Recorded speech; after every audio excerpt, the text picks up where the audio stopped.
हे भगवान, सुबह से ठेला लेकर खड़ा हूँ लेकिन आज भी बिल्कुल बिक्री नहीं हुई। अब खिचड़ी की बिक्री कितनी कम हो गई है।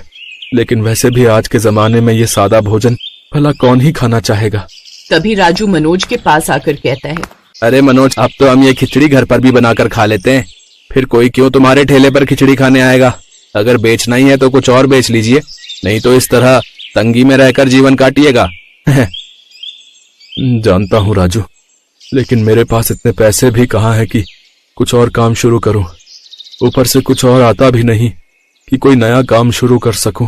हाँ, ये भी है, लेकिन एक बात है, इससे अब तुम भूखे नहीं मरोगे, क्योंकि तुम्हारे पास खाने के लिए ये खिचड़ी तो है ही ना। राजू मनोज का मजाक उड़ाकर वहाँ से चला जाता है। फिर शाम को उदास मन से मनोज घर आ जाता है। आ गए जी आप? आपका चेहरा क्यों मुरझाया हुआ है? मुझे माफ करना लता, जो तुम्हें अपनी जिंदगी इस गरीब के साथ बितानी पड़ रही है। ऐसा क्यों कहते हैं आप? मैंने तो कभी आपसे ऐसा कुछ नहीं कहा। और रही बात खराब आर्थिक स्थिति की, तो मैं फिर घाट वाले मंदिर के पास जाकर मनोकामना मांगूंगी। कल आप भी मेरे साथ मंदिर चलना। अगले दिन लता और मनोज दोनों घाट वाले मंदिर में जाकर मनोकामना मांगते हैं, जहाँ उनकी नजर एक चमकीले छोटे से पत्थर पर जाती है। वाह बाबा, ये तो कितना सुंदर पत्थर है, इसे मैं खेलने के लिए अपने साथ ले चलूं? हाँ हाँ, ले चलो। वो सब घर आ जाते हैं। लता खिचड़ी बनाने रख देती है। कुछ देर बाद उसने अपनी बेटी रिया से कहा, जा बेटी, जाकर गैस बंद कर दे, उबाल आ गया होगा। रिया उस पत्थर से खेलते हुए गैस बंद करती ही है कि तभी गलती से वो छोटा सा पत्थर उस खिचड़ी में गिर जाता है। हाय राम, क्या हुआ? माँ, गलती से वो मेरा छोटा सा पत्थर आपकी इस खिचड़ी में गिर गया। लो, हो गया गरीबी में आटा गीला। एक तो वैसे ही पैसे नहीं है अब दोबारा से खिचड़ी बनाए, और ना ही इतना समय है। अरे तो क्या हुआ लता, मैं अभी उस पत्थर को निकाल देता हूँ और यही खिचड़ी ले जाता हूँ बेचने के लिए।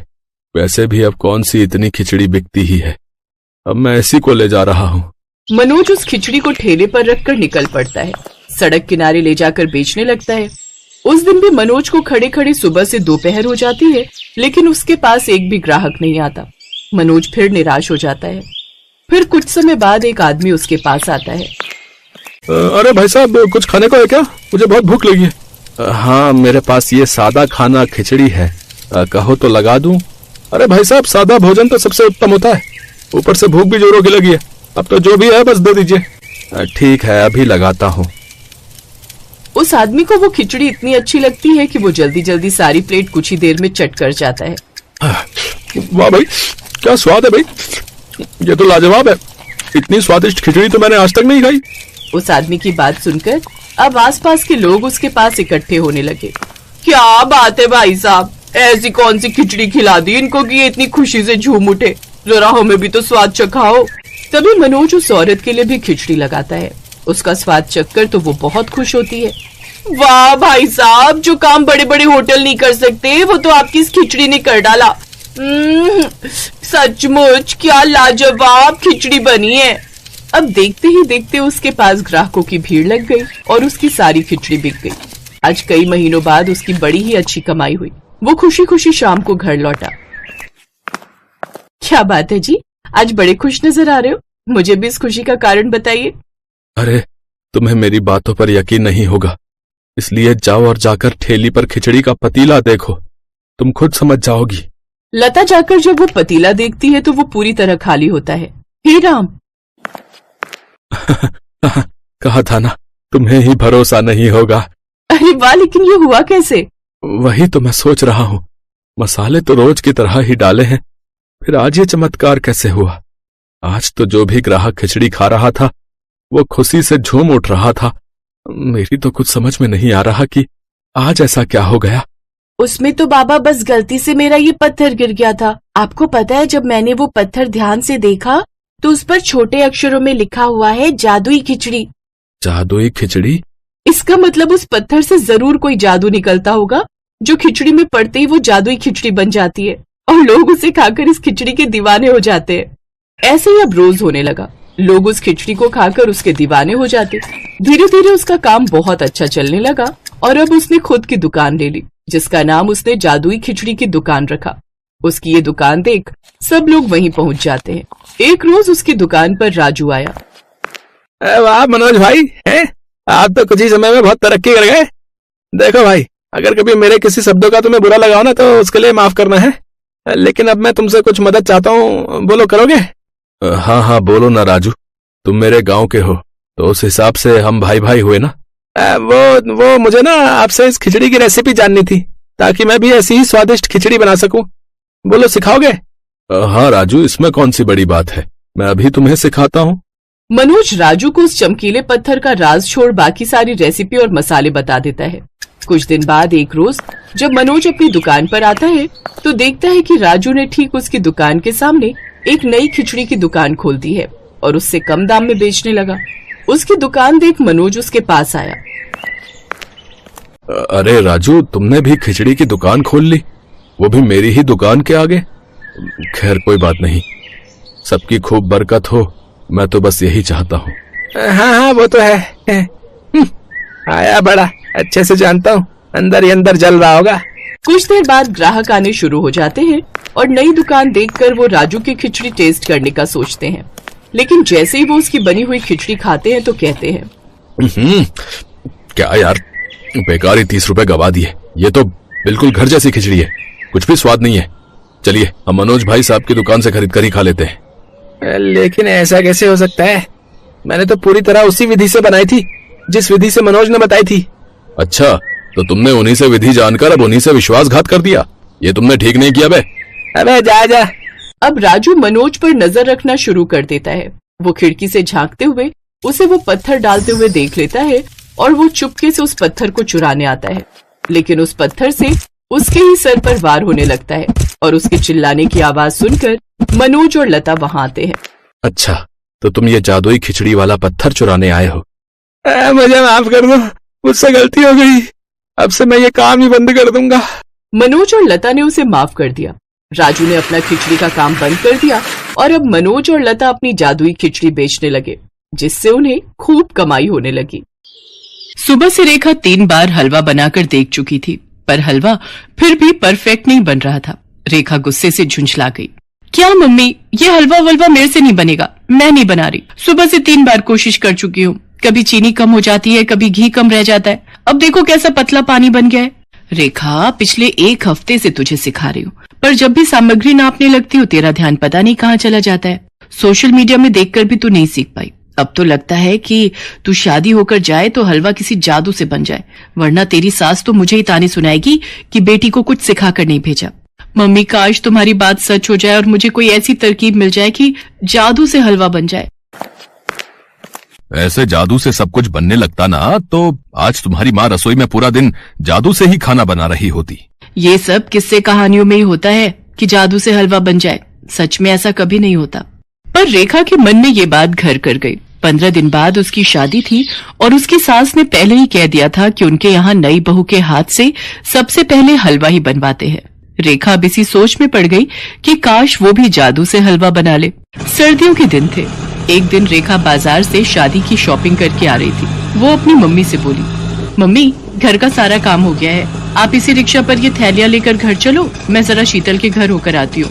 उसके घर से मुझे अपना मेकअप का किट उठाना है। उसने मेरे लिए कुछ सामान ऑनलाइन मंगवाया था। शाम के समय ज्यादा ठंड में घूमो नहीं, वरना बीमार पड़ जाओगी। फिर आपको 2 दिन बाद मेरी शादी में लगना ही है। हाँ, तू ठीक कह रही है, पर तू जल्दी आ जाना। ठीक है मम्मी, तुम आराम से घर जाओ, मैं दूसरा रिक्शा ले लेती हूँ। इतनी ठंड लग रही है, आज तो सबसे ठंडा दिन है और ठंडी हवा भी चल रही है। मेरे पास गर्म शॉल है, वही ओढ़ लेती हूँ। रेखा शॉल निकालकर ओढ़ने लगती है कि तभी उसकी नजर सामने पेड़ के नीचे ठंड से ठिठुरती हुई एक बूढ़ी औरत पर पड़ जाती है। आसपास लोग गुजर रहे थे, पर कोई भी उस बूढ़ी औरत की तरफ नहीं देख रहा था। रेखा उस बूढ़ी औरत के पास जाती है। अरे, ठंड इतनी ज्यादा है अम्मा, पर आपने कोई भी स्वेटर या गर्म कपड़ा नहीं पहना। नहीं बेटी, मैं बहुत गरीब हूँ, मेरे पास पहनने के लिए गर्म कपड़े और स्वेटर नहीं है। अम्मा, ये लो, मेरे पास कुछ गर्म कपड़े और शॉल है, ये लो, ये आपके काम आएंगे। आप ये पहनो, तब तक मैं आपके लिए सामने की दुकान से कुछ खाने का और गर्म चाय लेकर आती हूँ। वो बूढ़ी औरत गर्म कपड़े पहन लेती है। इतनी देर में रेखा उसके लिए चाय और खाने का सामान ले आती है। बूढ़ी औरत बहुत खुश होती है। बेटी, तुम बहुत अच्छी हो, तुमने मेरी बहुत मदद की है, वरना आज के जमाने में किसी गरीब की कोई इतनी मदद कहाँ करता है। देखते ही देखते वो बूढ़ी औरत एक सुंदर परी के रूप में आ जाती है। घबराओ नहीं, मेरा नाम नीलम परी है। मुझे पृथ्वी लोक पर एक बूढ़ी औरत के रूप में रहने का दंड मिला हुआ था। मैंने परी लोक में एक बूढ़ी परी का मजाक उड़ाया था, इसलिए उन्होंने मुझे दंड दिया था कि मैं तब तक पृथ्वी लोक में रहकर एक गरीब बूढ़ी औरत का जीवन व्यतीत करूंगी जब तक कोई खुद से मेरी मदद नहीं करेगा, और जब कोई दयालुता के साथ मेरी मदद करेगा तो मैं वापस अपने रूप में आ जाऊंगी। पिछले 3 दिन से मेरी किसी ने भी मदद नहीं की। आज तुमने मेरी सहायता की, इसलिए मैं परीलोक वापस जा सकती हूँ।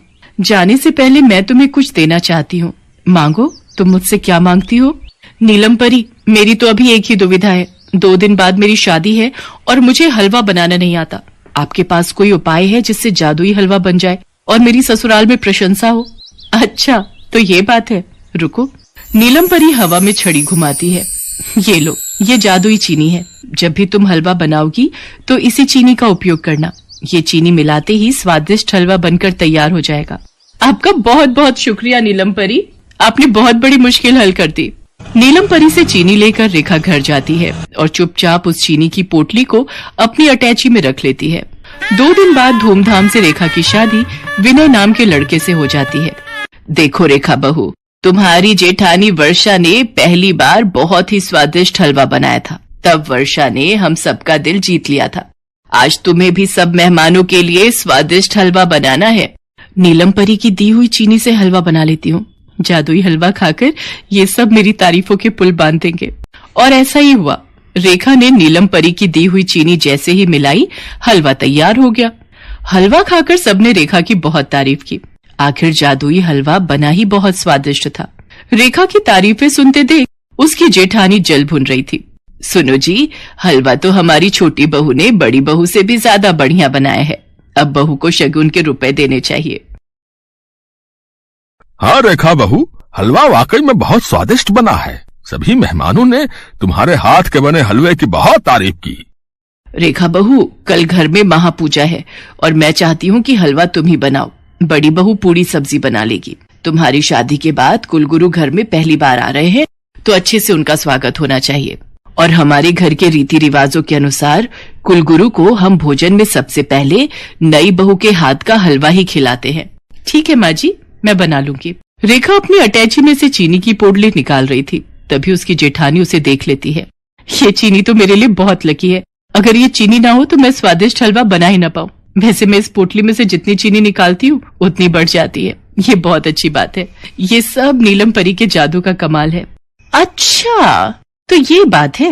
ये रेखा हलवे में इस चीनी का इस्तेमाल करती है, वरना इसका हलवा इतना स्वादिष्ट हो ही नहीं सकता।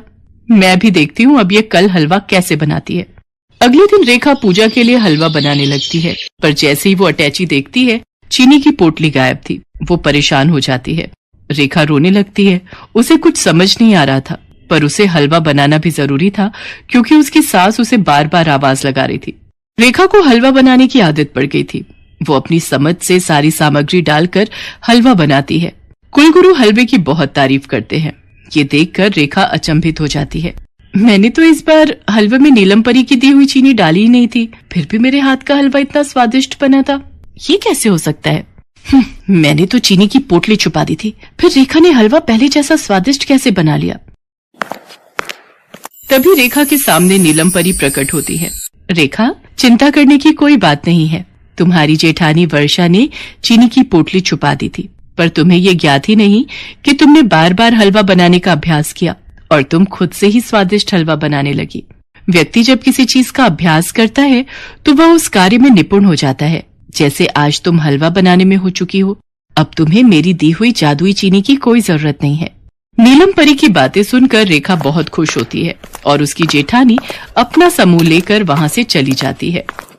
इस वीडियो को लाइक करें, हमारे चैनल को सब्सक्राइब करें, बेल आइकन जरूर प्रेस करें हमारी न्यू वीडियो सबसे पहले देखने के लिए।